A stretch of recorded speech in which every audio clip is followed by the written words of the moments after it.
இந்த SIR பயன்படுத்தி வருகின்ற தேர்தலில் கண்டிப்பாக வட இந்தியர்களை 1 கோடிக்கு மேற்பட்டவர்களை வாக்காளர் ஆக்குவதற்கான எல்லா பணிகளையும் அவர்கள் செய்து கொண்டிருக்கிறார்கள். மாண்புமிகு முதலமைச்சர் அவர்கள் சரியான நேரத்தில் இந்த அனைத்து கட்சி கூட்டத்தை கூட்டியிருக்கிறார்கள். மக்களாட்சியின் அடித்தளமே வாக்கு உரிமைதான். 18 வயது நிரம்பியவர்கள் அனைத்து இந்திய குடிமக்களையும் வாக்களிக்க செய்ய வேண்டும் என்பதுதான் மக்கள் நீதி மையத்தின் நோக்கம். எனவே தகுதியுள்ள ஒருவரின் பெயர் கூட வாக்காளர் பட்டியலில் இருந்து விடுபட்டு விடக்கூடாது. வாக்காளர் பட்டியல் சரிபார்க்கப்பட வேண்டிய அவசியம்தான். ஆனால் சிறப்பு தீவிர வாக்காளர் திருத்தம் ஏன் இவ்வளவு அவசரமாக செயல்படுத்தப்படுகிறது? இந்த அவசரத்தினால்தான் பீகாரில் 65 லட்சம் வாக்காளர்களின் பெயர்கள் பட்டியலில் இருந்து நீக்கப்பட்டு அவர்கள் வாக்களிக்கும் உரிமையை இழந்துள்ளார்கள். தமிழ்நாடு, கேரளா, புதுச்சேரி, மேற்கு வங்கம் உள்ளிட்ட 12 மாநிலங்களிலும் மட்டுமே சிறப்பு தீவிர வாக்காளர் திருத்த பணிகளை மேற்கொள்வதன்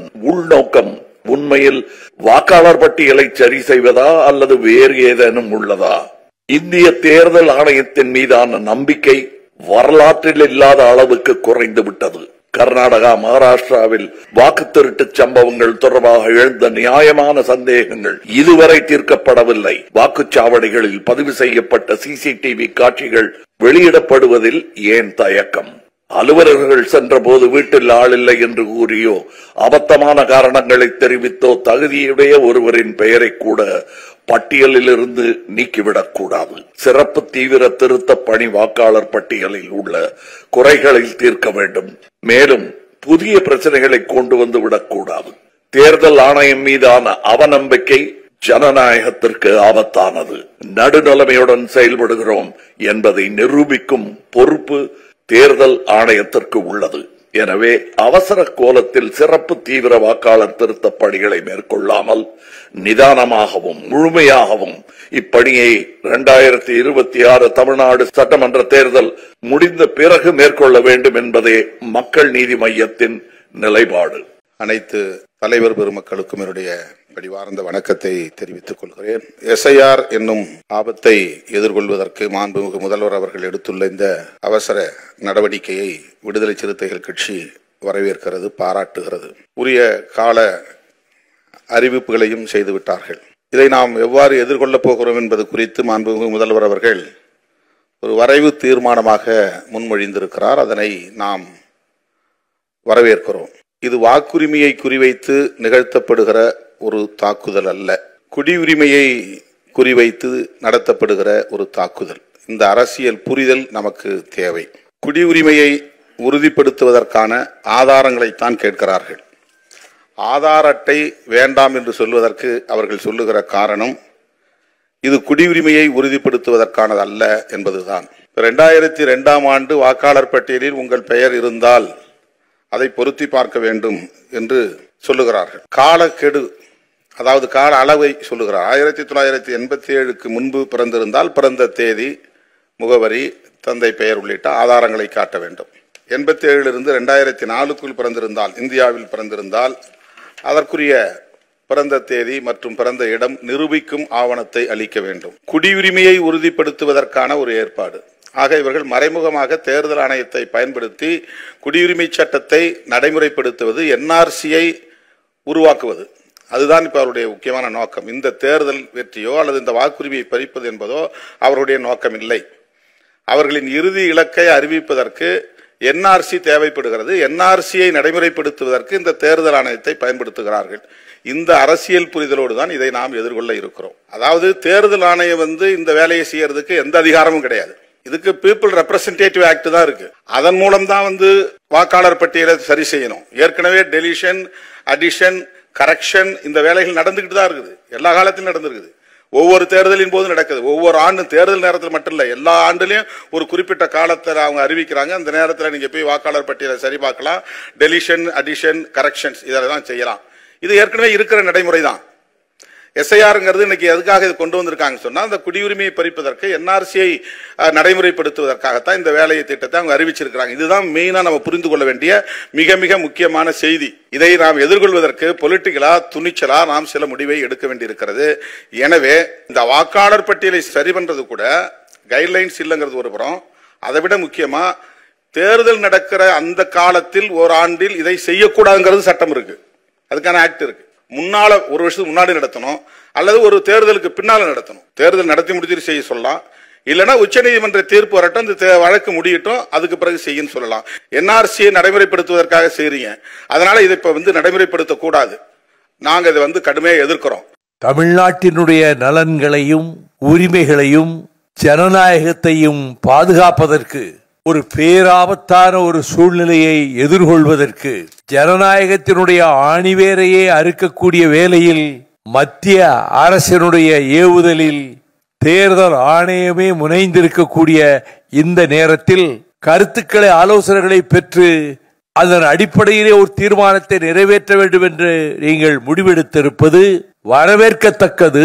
ஆனால் ஆட்சி பொறுப்பிலே இருந்த கட்சியும் அதை போல இன்னும் சில கட்சிகளும் அமைப்புகளும் இந்த நிகழ்ச்சியிலே கலந்து கொள்ள வேண்டிய கடமையை செய்யாமல் அதற்கு நேர் எதிரான விமர்சனங்களை 2 நாட்களாக செய்தி ஏடுகளுக்கு தந்துவிட்டு இதை புறக்கணித்து விட்டார்கள் என்பது மிகவும் வருத்தத்துக்கு உரியதாகும். பீகார் மாநிலத்தில் இந்த சிறப்பு தீவிர வாக்காளர் பட்டியல் திருத்தப்படி ஏற்படுத்தப்பட்ட போது இப்பொழுது பீகார் மாநிலத்தைச் சேர்ந்த 6.5 லட்சம் பேர் தமிழகத்திலே வேலைக்காக தங்கியிருக்கிறார்கள் என்றும் இவர்களது பெயர்கள் பீகார் மாநில வாக்காளர் பட்டியலிலிருந்து நீக்கப்படுவதால் இனி அவர்கள் தங்களது பெயரை தமிழகத்தின் வாக்காளர் பட்டியலிலேயே சேர்த்துக் கொள்ளலாம் என்றும் இதில் சென்னையில் மட்டும் 3.5 லட்சம் பீகார் மாநிலத்தவர் இருக்கிறார்கள் என்றும் கோவையிலும் திருப்பூரிலும் அதிக எண்ணிக்கையிலே உள்ளனர் என்பதையும் பார்க்கிற போது கடந்த 2011ஆம் ஆண்டு மக்கள் தொகை கணக்கீட்டின்படி தமிழகத்தில் 34,87,974 வெளிமாநிலத்தவர்கள் வேலைக்கு தங்கியுள்ளனர். தற்போது 14 ஆண்டுகளில் இந்த எண்ணிக்கை இரட்டிப்பாகி இருக்கும். இந்நிலையில் நாடு முழுவதும் சிறப்பு தீவிர வாக்காளர் பட்டியல் திருத்தப்பணிகள் முடிந்துவிட்டால் தமிழகத்தில் தற்போதுள்ள வெளிமாநிலத்தைச் சேர்ந்த சுமார் 75 லட்சம் பேர் தமிழக வாக்காளர் பட்டியலிலே பெயர் சேர்த்து வாக்களிக்கும் ஒரு அபாயகரமான நிலை உருவாகலாம். தமிழ்நாட்டை குறிவைத்து இருக்கும் பாரதிய ஜனதா கட்சி வாக்காளர் பட்டியலிலே இத்தகைய ஏற்பாடுகளை செய்து தேர்தலில் ஆதாயமடைய முயற்சிப்பதை வேடிக்கை பார்க்க முடியாது. தலைமை தேர்தல் ஆணையம் வெளிமாநிலத்தவரை தமிழ்நாடு வாக்காளர் பட்டியலில் சேர்க்கும் முயற்சிகளை முறியடிக்க வேண்டிய பொறுப்பும் தேவையும் கடமையும் இருக்கிறது. திராவிட முன்னேற்ற கழகம் தொடுக்கின்ற வழக்கினுடைய தன்மையை பொறுத்து அவர்களோடு கலந்து ஆலோசனை செய்து கொள்வதும் உசிதமாக இருக்கும் என்று நான் கருதுகிறேன். நான் மீண்டும் மறுமலர்ச்சி திராவிட முன்னேற்ற கழகத்தின் சார்பில் எனது எதிர்ப்பையும் கண்டனத்தையும் பதிவு செய்து கொண்டு திமுக கழகம் மேற்கொண்டுள்ள நிலைப்பாட்டை நாம் உறுதுணையாக இருந்து தோள் கொடுத்து வெற்றி பெற செய்ய இந்த கூட்டம் அதற்கு வழிகாட்டியாக அமையட்டும் என கூறி முடிக்கிறேன். இங்கே அழைப்பு கொடுத்திருக்கின்ற மாண்புமிகு முதலமைச்சர் அவர்களே, அனைத்து கட்சி தலைவர் பெருமக்களே, இந்த சிறப்பு தீவிர வாக்காளர் SIR என்ன சொல்லுகிறது என்பதை பற்றி நாம் தொடர்ந்து படித்திருக்கிறோம், அறிந்திருக்கிறோம். மாண்புமிகு முதலமைச்சரும் அவருடைய தொடக்க உரையில் ரொம்ப தெளிவாக இதனால் என்னென்ன தீமைகள் ஏற்படும் என்பதை பற்றி விளக்கமாக கூறியிருக்கிறார். எப்பொழுதும் தமிழ்நாட்டு மக்களுக்கு எந்த பிரச்சனை வந்தாலும் அதை முதன்மை குரலாக ஓங்கி ஒலிக்கின்ற குரலாக மாண்புமிகு முதலமைச்சருடைய குரல் இருக்கும். அந்த அடிப்படையில் இந்த சிறப்பு தீவிர வாக்காளர் சீராய்வில் என்னென்ன நடக்கப் போகிறது என்பதை பற்றி ஆய்வறிந்து கடந்த வாரம் தோழமை கட்சிகளோடு ஒரு கூட்டமும் இப்பொழுது அனைத்து கட்சிகளையும் அழைத்து இதை ஜனநாயக ரீதியில் நாம் விவாதிக்க வேண்டும், தமிழ்நாட்டிற்கு ஏற்படுகின்ற பங்கங்களை எல்லாம் நாம் தூக்கி எறிய வேண்டும் என்ற அடிப்படையில் இந்த கூட்டத்தை கூட்டியதற்கும் மனமார்ந்த வாழ்த்துக்களையும் பாராட்டத்திலையும் நன்றிகளையும் மாண்பு முதலமைச்சர் அவர்களுக்கு காங்கிரஸ் பேரியக்கத்தின் சார்பாக தெரிவித்துக் கொள்கிறேன். இப்பொழுது தமிழ்நாட்டில் உங்களுடைய குடியுரிமை சான்றிதழை கொடு என்றால் என்னாலேயே கொடுக்க முடியாது. அதை உச்சநீதிமன்ற நீதிபதியே சொல்லியிருக்கார். என்கிட்ட கேட்டீங்கன்னா எங்க நான் நேஷனல் சிட்டிசன்ஷிப் கொடுக்க முடியும், என்கிட்ட என்ன ஆவணம் இருக்கு, எங்க அப்பாவுக்கு எங்க இருக்கு, எங்க தாத்தாக்கு எங்க இருக்குன்னு கேட்டிருக்காரு. அப்படி என்றால் இவர்கள் என்னென்ன தவறுகள் செய்கிறார் என்று அவரே மாட்டிக்கொண்டு இருக்கிறார்கள். அப்ப ஒண்ணு மட்டும் தெளிவா தெரியுது, எப்படி மகாராஷ்டிரால திடீரென்று 90 லட்சம் வாக்காளர்களை 5 மாத இடைவெளியில சேர்த்தாங்களோ, மகாதேவபுரத்தில் பாத்தீங்கன்னா 5 சட்டமன்ற தொகுதியில படுதோல்வி அடைந்து வருகிறார். 6வது சட்டமன்றத்தில் 1,80,000 வாக்குகள் வித்தியாசத்தில் வெற்றி பெறுகிறார்கள். அதை ஆய்வு செய்யும் பொழுது பத்திரிகையாளர் சந்திப்பில் ராகுல் காந்தி அவர்கள் ரொம்ப தெளிவாக சொன்னார், இது எப்படியெல்லாம் அந்த வாக்கு திருட்டை நவீன முறையில் தேர்தல் ஆணையமும் பிஜேபியும் செய்கிறது என்று. தந்தை பெயர் என்ன என்று பார்த்தால் ஏபிசிடின்னு தந்தை பெயர் போட்டிருக்காங்க. அது ஆயிரக்கணக்கான வாக்குகள் இப்படி இருக்கு. முகவரி என்னன்னு கேட்டால் நில்லுன்னு இருக்காங்க. அப்படி இப்படிப்பட்ட அவலங்களை எல்லாம் நாடு முழுவதும் பரப்பி வருகின்ற தேர்தல் ஆணையம் ஒன்றிய அரசும் தமிழ்நாட்டில் இதை செய்யக்கூடாது என்பதற்காக தான் மாண்புமிகு முதலமைச்சர் இந்த நடவடிக்கையை துரிதமாக எடுத்திருக்கிறார். மாண்புமிகு முதலமைச்சர் எடுக்கின்ற இந்த நடவடிக்கைக்கு காங்கிரஸ் பேரியக்கம் உறுதுணையாக இருக்கும். இரண்டாவதாக, இப்பொழுது இவர்கள் 4ஆம் தேதி நவம்பரிலிருந்து டிசம்பர் 4ஆம் தேதி ஒரு மாதத்தில் முடிக்க வேண்டும் என்றால் பருவ மழைக்காலங்கள் தொடங்க இருக்கின்றன. நம்முடைய மாநகராட்சி அதிகாரிகள், அரசு அதிகாரிகள், வருவாய்த்துறை அதிகாரிகள் எல்லாம் இந்த வெள்ள மீட்பு, அவர்களுக்கு நிவாரணம், இந்த பணிகளில் இருப்பார்கள். ஆகவே இது குறைந்தபட்ச நாகரிகமும் நியாயமும் இல்லாமல் இப்படி இவர்கள் செய்திருப்பது மிகப்பெரிய இது மோசடியான நடவடிக்கை.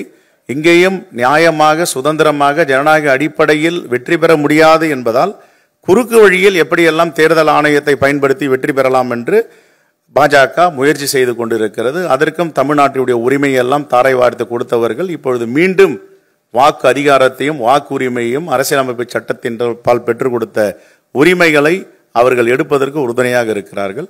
ஆகவே மாண்புமிகு முதலமைச்சர் எடுக்கின்ற இந்த நடவடிக்கைக்கு காங்கிரஸ் பேரியக்கம் உறுதுணையாக இருக்கும். நன்றி. வாக்காளர்களுடைய குடியுரிமையை சரிபார்ப்பதற்கான எந்த உரிமையையும் இந்த அரசமைப்பு சட்டத்தினுடைய 324வது பிரிவு தேர்தல் ஆணையத்திற்கு வழங்கவில்லை. 2025 தேர்தல் ஆணையம் கொண்டு வந்திருக்கின்ற இந்த சார் என்று சொல்லக்கூடிய சிறப்பு தீவிர வாக்காளர் மறு ஆய்வு திட்டம் என்பது ஒரு மறைமுக புறவாசல் வழியாக இந்த என்ஆர்சியை கொண்டு வரக்கூடிய ஒரு வழிமுறை என்றுதான் மிக தெளிவாக தெரிகிறது. இன்னொன்றையும் குறிப்பிட விரும்புகின்றேன். உச்சநீதிமன்றத்தில் இந்த சிறப்பு வாக்காளர் திருத்த நடவடிக்கை குறித்த வழக்கு, எஸ்ஐஆர் குறித்த வழக்கு இன்னும் நிலுவையில் இருக்கின்றது. இந்த எஸ்ஐஆர் நடவடிக்கையை நடத்துவதே இட் இஸ் இல்லீகல், சட்டவிரோதமானது, இட் இஸ் அன்கான்ஸ்டிடியூஷனல், அரசமைப்பு சட்டத்துக்கு விரோதமானது என்பதை இந்த நேரத்தில் நான் பதிவு செய்ய விரும்புகின்றேன். மிகப்பெரிய அளவில் மக்களை திரட்டி தமிழ்நாடு இந்த எஸ்ஐஆருக்கு குடியுரிமையை பறிக்கக்கூடிய இந்த எஸ்ஐஆருக்கு எதிராக இருக்கின்றது என்பதை எண்பித்து காட்டக்கூடிய வகையில முதலமைச்சர் அவர்கள் திராவிட முன்னேற்ற கழகத்தின் தலைமையில ஒரு மிகப்பெரிய போராட்டத்திற்கும் வழிவகுக்க வேண்டும் என்று கேட்டுக்கொண்டு விடைபெறுகின்றேன். நன்றி. தமிழக முதல்வர் அவர்கள் தீர்வு காணுகிற நோக்கத்தில் இந்த சிறப்பான கூட்டத்தை கூட்டியதற்கு இந்திய முஸ்லிம் லீகின் சார்பில் எங்களது பாராட்டையும் நன்றியையும் தெரிவித்துக் கொள்கிறோம். அவர்கள் இந்த கூட்டத்தினுடைய முடிவாக எது இருக்க வேண்டும் என்பதையும் தெளிவாக தீர்மான வடிவிலே நமக்கு வழங்கி சிறப்பித்திருக்கிறார்கள். அதற்காகவும் நன்றி சொல்ல கடமைப்பட்டிருக்கிறேன். இப்பொழுது தமிழக முதல்வர் அவர்கள் அறிவித்த அனைத்து கட்சிகளும் ஒன்றிணைந்து உச்சநீதிமன்றத்தில் வழக்கு தொடுப்பது சரியாக இருக்கும் என்று நான் நம்புகின்றேன். தேர்தல் நடக்கிற காலத்தில் இப்படிப்பட்ட ரெவிஷன் செய்வதற்கு சட்டத்தில் இடமில்லை என்றும் நமக்கு சொல்லி இருக்கிறார். வாக்காளர் பட்டியலை தமிழக அரசே உருவாக்கி அந்த பட்டியலை சரி செய்து அந்த பட்டியலை ஒன்றிய அரசும் இந்திய தேர்தல் ஆணையமும் ஏற்றுக்கொள்ளக்கூடிய வகையில் தமிழக அரசே ஒரு வாக்காளர் பட்டியலை தமிழ்நாட்டுக்கு உருவாக்கி கொடுப்பது என்பது காலத்தால் வரவேற்கப்பட ஒன்று.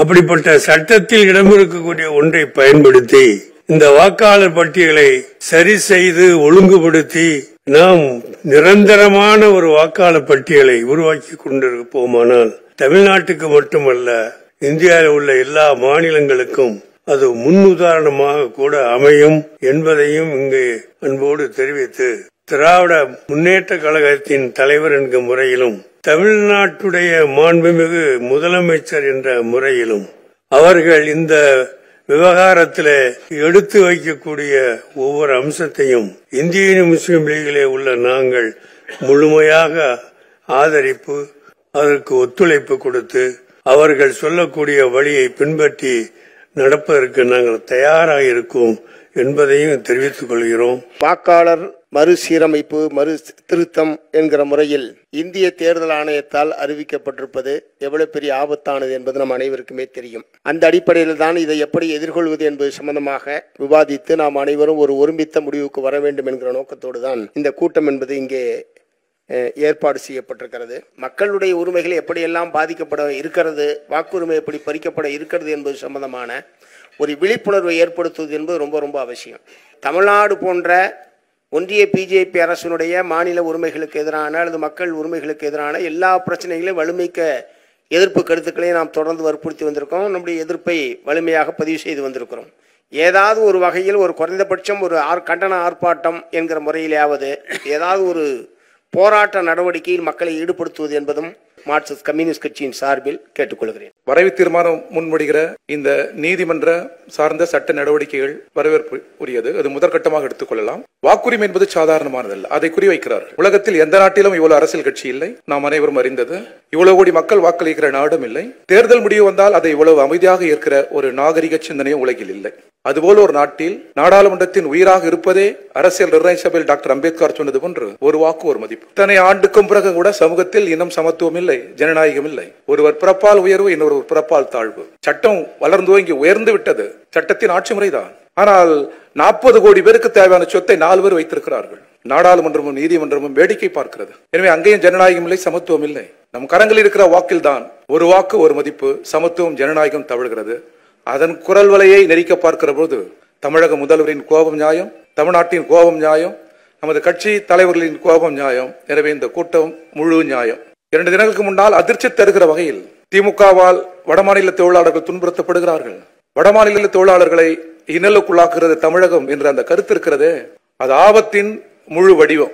நம்மால் சொல்ல முடியும். நாம் தமிழர் என்பதால் அல்ல, தமிழ்நாட்டை சேர்ந்தவரா என்பதால் அல்ல. நான் உண்மையை பதிவு செய்கிறேன். இந்த ஒரு 100-200 ஆண்டுகளை நீங்கள் கணக்கிட்டால் மோஸ்ட் சிவிலைஸ்ட் என்று சொல்லப்படுகிற அமெரிக்கா, பிரிட்டனில் கூட மனிதனை பார்த்து மனிதன் சுடுகிறான், கொல்லுகிறான். நான் அறிந்தவரை 200-300 ஆண்டுகளில் மனிதன் மீதான தாக்குதல், மனிதனை புறக்கணிப்பது, மனிதனை அவமானத்துக்குள்ளாக்குவது, பதற்றத்தை உருவாக்குவது, இது போன்று இல்லாத பூமி இந்தியாவில் மட்டுமல்ல உலகிலேயே தமிழ்நாடுதான் என்பதை அழுத்தமாக நான் இந்த கூட்டத்தில் பதிவு செய்கிறேன்.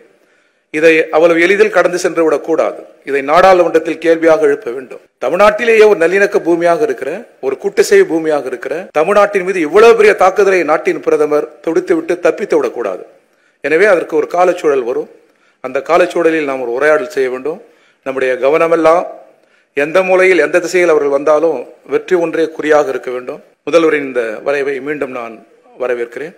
நாடாளுமன்ற ஜனநாயகம் நமக்கு வழங்கியிருக்கிற இந்த விழுமியங்களை பற்றியபடி நாம் அடுத்தடுத்து சிந்திக்க வேண்டும் என்று சொல்லி இந்திய கம்யூனிஸ்ட் கட்சியின் தமிழ்நாடு மாநில குழுவின் சார்பில் வணக்கத்தை சொல்லி நிறைவு செய்கிறேன். வணக்கம். கிளாசிஃபைட் ஆட்ஸ், டிஸ்ப்ளே ஆட்ஸ், சிறிய விளம்பரம் முதல் பெரிய விளம்பரம் வரை அனைத்து கடைகளிலும் வீடுகளிலும் இலவசமாக டிஸ்ட்ரிபியூஷன் செய்து தரப்படும் சென்னை எக்ஸ்பிரஸ் நியூஸ் பேப்பரில் always your neighbourhood news paper.